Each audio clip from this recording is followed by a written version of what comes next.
Hi guys, welcome to all of you my YouTube channel Digital World of Art।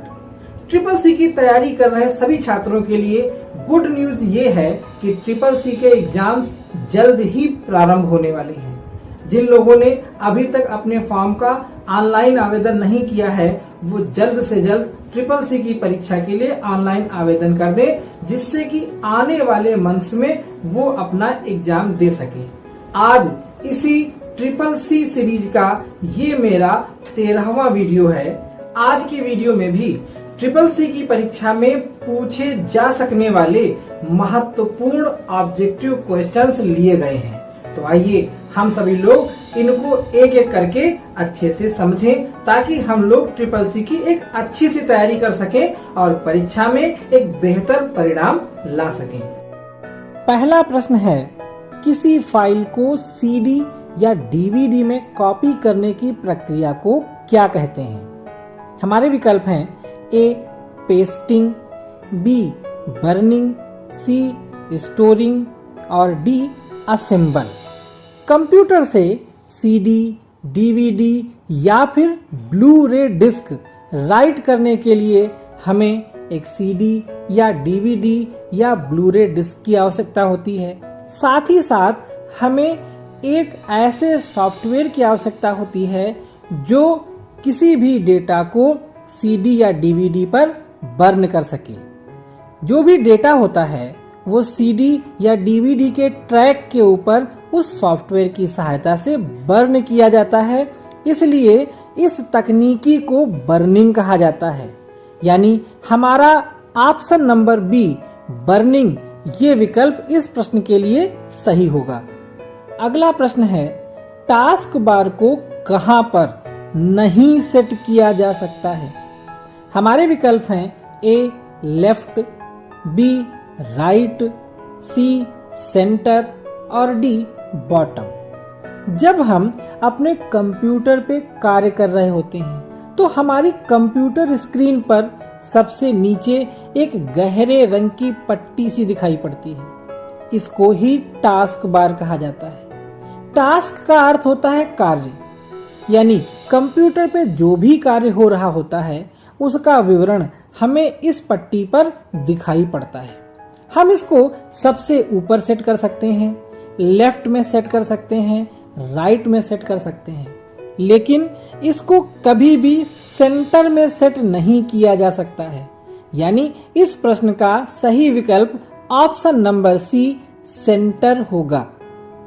अगला प्रश्न है, Microsoft में cloud कौन सा है?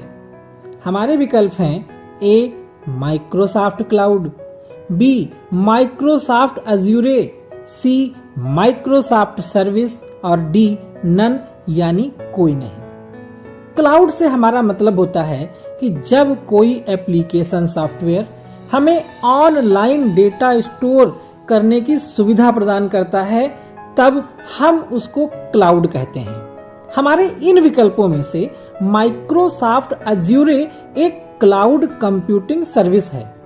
इसको माइक्रोसॉफ्ट के आईटी इंजीनियर्स ने डेवलप किया है। इसमें computing, storage services, database, networking, developer tools, management and monitoring tools, enterprise integration और वेब एंड मोबाइल एप्स जैसे फीचर मिलते हैं। तो हमारे इन विकल्पों में से ऑप्शन नंबर बी इस प्रश्न का सही जवाब होगा।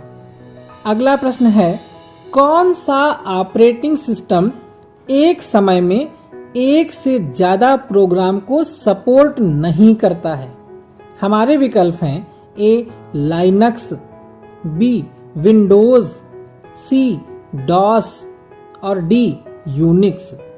प्रश्न ये पूछ रहा है कि ऐसा ऑपरेटिंग सिस्टम बताइए जिस पर हम एक समय में एक से ज्यादा प्रोग्राम्स को ओपन नहीं कर सकते हैं।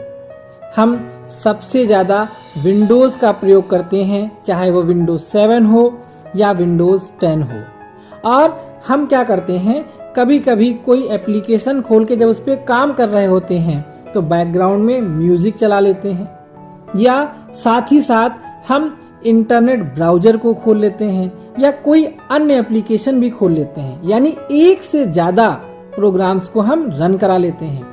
लेकिन इन विकल्पों में से DOS यानी डिस्क ऑपरेटिंग सिस्टम एक ऐसा ऑपरेटिंग सिस्टम है जिसमें एक समय में हम सिर्फ एक ही कार्य कर सकते हैं, दूसरा कोई प्रोग्राम ओपन नहीं कर सकते हैं। इसलिए हमारे इस प्रश्न का सही जवाब होगा ऑप्शन नंबर सी, DOS यानी DOS। अगला प्रश्न है, एक प्रोग्राम से दूसरे प्रोग्राम पर जाने के लिए कौन सी शॉर्टकट कुंजी इस्तेमाल की जाती है? हमारे विकल्प हैं A control plus tab, B control plus shift, C alt plus tab और D आल्ट प्लस शिफ्ट। मान लीजिए हम अपने कंप्यूटर पर कार्य कर रहे हैं और हमने 4 या 5 प्रोग्राम ओपन कर रखे हैं और हम बिना माउस की सहायता से कीबोर्ड पर एक ऐसी शॉर्ट की का प्रयोग करना चाहते हैं जो हमें एक प्रोग्राम से दूसरे प्रोग्राम पर पहुंचा दे। उसके लिए हम आल्ट प्लस टैब का प्रयोग करते हैं, यानी आल्ट के साथ जब हम टैब को प्रेस करेंगे तो हमारे सामने एक प्रोग्राम से दूसरे प्रोग्राम पर जाने का विकल्प आ जाएगा। यानी इस प्रश्न का सही जवाब हुआ option number C, alt plus tab. अगला प्रश्न है, सिस्टम को डीबग करने का क्या अर्थ है? हमारे विकल्प हैं A सही सिस्टम का पता लगाना तथा इंस्टॉल करना, B सिस्टम में एरर्स का पता लगाना और उसे ठीक करना, C सही सिस्टम का पता लगाना और D ऑपरेटिंग सिस्टम इंस्टॉल करना। कभी कभी हमारे सिस्टम में कोई बग, जिसे हम एरर कह सकते हैं, वो आ जाता है। तब टेस्टिंग टीम से किसी सॉफ्टवेयर में मौजूद बग्स की टेस्ट रिपोर्ट लेने के बाद जब डेवलपर या डेवलपिंग टीम उस सॉफ्टवेयर में मौजूद बग्स को दूर करती है तो इस एरर को दूर करने की प्रोसेस को हम डीबगिंग कहते हैं। इस दौरान डेवलपर सॉफ्टवेयर में मौजूद बग्स, एरर्स को फाइंड करता है और उस बग्स के आने के कारण को पता लगाता है और फिर उसे फिक्स करने की कोशिश करता है। यानी हमारे इस प्रश्न का जो सही जवाब है वो है ऑप्शन नंबर बी, सिस्टम में एरर्स का पता लगाना और उसे ठीक करना।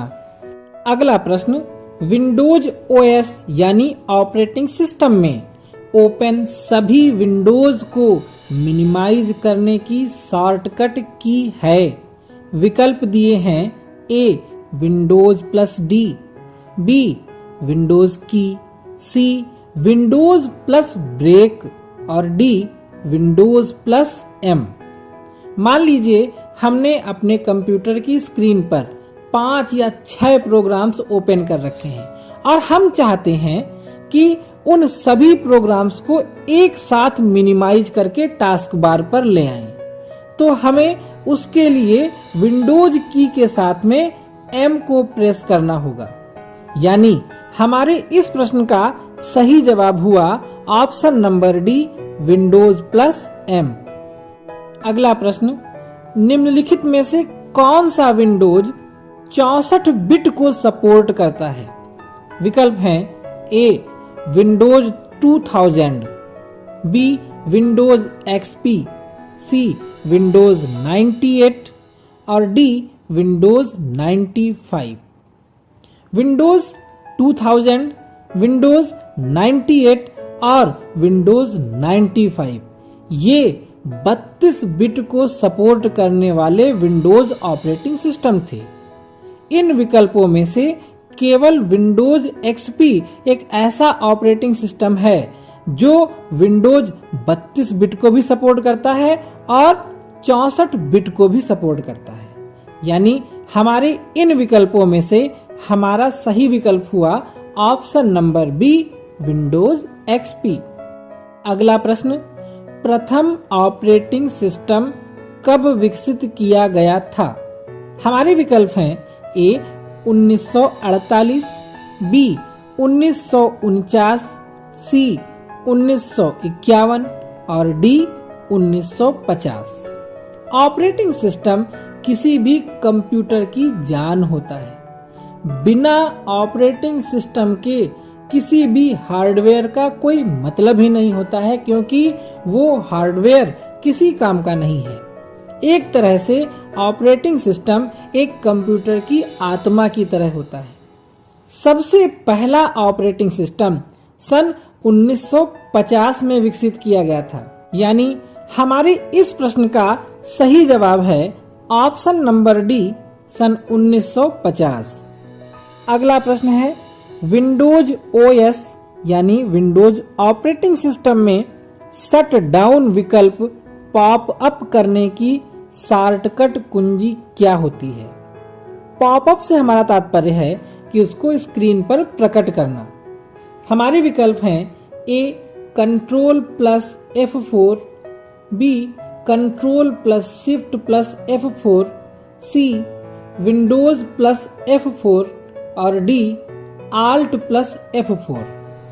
यदि हमें अपने कंप्यूटर को शट डाउन करना है यानी उसे बंद करना है और हम उसे कीबोर्ड की शॉर्टकट की के द्वारा बंद करना चाहते हैं, तो हम आल्ट प्रेस करते हैं और उसके साथ में F4 को प्रेस करते हैं। हमारी कंप्यूटर की स्क्रीन पर तुरंत शट डाउन की पॉपअप विंडो आ जाएगी। हम एंटर को प्रेस कर देंगे और हमारा कंप्यूटर शट डाउन हो जाएगा। यानी हमारे इस प्रश्न का सही जवाब हुआ option number D, alt plus F4। अगला प्रश्न है, विंडोज ऑपरेटिंग सिस्टम में run command dialog box open करने की शॉर्टकट कुंजी है। विकल्प हैं A control plus R, B Windows plus R, C shift plus R और D Windows plus shift plus R. Run command window सबसे तेज और सबसे कुशल तरीकों में से एक है, जो कंट्रोल पैनल या अन्य मेन्यू में जाए बिना हमारे प्रोग्राम को डायरेक्ट रन करा सकती है। रन कमांड को ओपन करने के लिए हम लोग विंडोज की के साथ में आर को प्रेस करते हैं। यानी हमारे इस प्रश्न का सही जवाब है option number B, Windows plus R. अगला प्रश्न है, कर्नल क्या है? हमारे विकल्प हैं ऑपरेटिंग सिस्टम का ग्राफिक्स इंटरफेस, बी एक चिप में स्टोर होता है, सी लाइनक्स और यूनिक्स का एक महत्वपूर्ण केंद्र और डी उपरोक्त सभी। कर्नल दरअसल एक सॉफ्टवेयर है जो किसी डिवाइस के सॉफ्टवेयर और हार्डवेयर के बीच कम्युनिकेशन का काम करता है। यह बेसिकली सॉफ्टवेयर और हार्डवेयर के बीच एक पुल की तरह काम करता है, जो दोनों को आपस में जोड़े रखता है और इस तरह से एक डिवाइस सही ढंग से काम कर पाती है। यह ऑपरेटिंग सिस्टम का ग्राफिक्स इंटरफेस भी होता है, एक चिप में स्टोर रहता है, लाइनक्स और यूनिक्स का एक महत्वपूर्ण केंद्र भी होता है। यानी इस प्रश्न का सही जवाब है ऑप्शन नंबर डी, उपरोक्त सभी। अगला प्रश्न, विंडोज ऑपरेटिंग सिस्टम में स्टार्ट मेन्यू खोलने के लिए प्रयोग की जाने वाली शॉर्टकट की। विकल्प हैं A control plus escape, B Windows key, C A and B both और D none. Windows operating system में नीचे कोने पर एक बटन होता है जिसको हम स्टार्ट बटन कहते हैं। उस पे हम क्लिक करते हैं तो हमारे कंप्यूटर का स्टार्ट मेन्यू खुल करके आता है। अब जब हम कीबोर्ड के माध्यम से इसे खोलना चाहते हैं तो हम या तो कंट्रोल के साथ एस्केप प्रेस करते हैं तब ये खुल जाता है, या हम विंडोज की को प्रेस करते हैं तब स्टार्ट मेन्यू ओपन हो जाता है। यानी हमारे इस प्रश्न का जवाब हुआ option number C, A and B both. अगला प्रश्न है, कंप्यूटर में किस तरह का संचार होता है? हमारे विकल्प हैं ए सिंपलेक्स, बी फुल डुप्लेक्स, सी हाफ डुप्लेक्स और डी नन। सिंप्लेक्स का अर्थ होता है जब संचार सिर्फ एक दिशा में हो। फुल डुप्लेक्स का अर्थ होता है जब एक साथ दोनों दिशाओं में संचार हो रहा हो।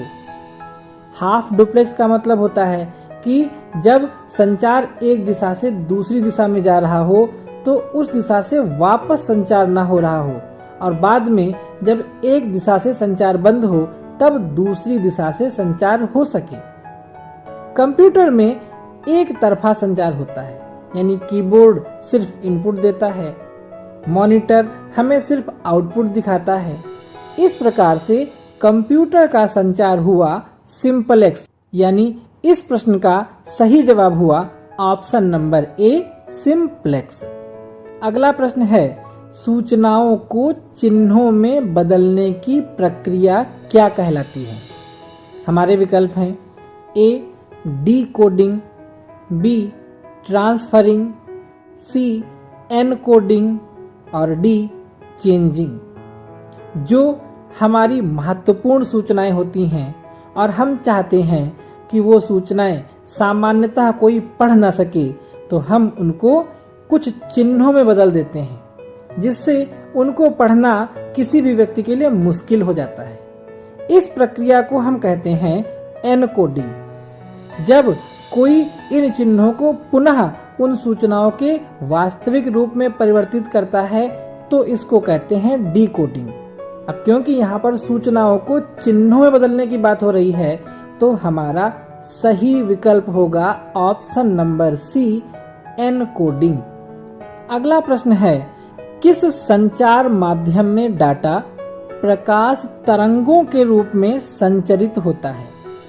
हमारे विकल्प हैं ए कॉपर का तार, बी कोएक्सियल केबल, सी टेलीफोन लाइन और डी ऑप्टिकल फाइबर केबल। प्रकाश तरंगों के रूप में जिस माध्यम में डेटा संचरित होता है वो माध्यम है ऑप्टिकल फाइबर केबल, यानी हमारे इस प्रश्न का सही विकल्प है ऑप्शन नंबर डी। अगला प्रश्न है, निम्न में से प्रोप्राइटरी सॉफ्टवेयर कौन सा है? हमारे विकल्प हैं A Libre Office, B MS Office, C Windows और D B and C both. Software मुख्य रूप से दो तरह के होते हैं। एक वे जिनको हम ऑनलाइन डाउनलोड कर सकते हैं और उनका प्रयोग कर सकते हैं, इसके लिए हमें किसी भी प्रकार के चार्ज को नहीं देना पड़ता है। लेकिन दूसरे वे सॉफ्टवेयर होते हैं जिनके लिए हमें कुछ कीमत चुकानी पड़ती है, हम तभी उनको प्रयोग कर पाते हैं। जो हमें फ्री में उपलब्ध होते हैं उन सॉफ्टवेयर्स को हम कहते हैं ओपन सोर्स सॉफ्टवेयर्स, और जिनके लिए हमें एक्टिवेशन कोड खरीदने के लिए पैसे खर्च करने पड़ते हैं उनको हम प्रोप्राइटरी सॉफ्टवेयर कहते हैं। एमएस ऑफिस और विंडोज ऐसे सॉफ्टवेयर हैं जिनको प्रयोग करने से पहले हमें इन्हें खरीदना पड़ता है, यानी हमारे एमएस ऑफिस और विंडोज दोनों प्रोप्राइटरी सॉफ्टवेयर हैं और इस प्रश्न का सही विकल्प है option number D B and C both. अगला प्रश्न है, भारत में निर्मित प्रथम कंप्यूटर का नाम क्या है? हमारे विकल्प हैं ए आर्यभट्ट, बी सिद्धार्थ, सी अशोक और डी बुद्ध। भारत में निर्मित हुए प्रथम कंप्यूटर का नाम है सिद्धार्थ, यानी हमारे इस प्रश्न का सही विकल्प है ऑप्शन नंबर बी सिद्धार्थ। अगला प्रश्न, चुंबकीय डिस्क पर किस पदार्थ की परत होती है?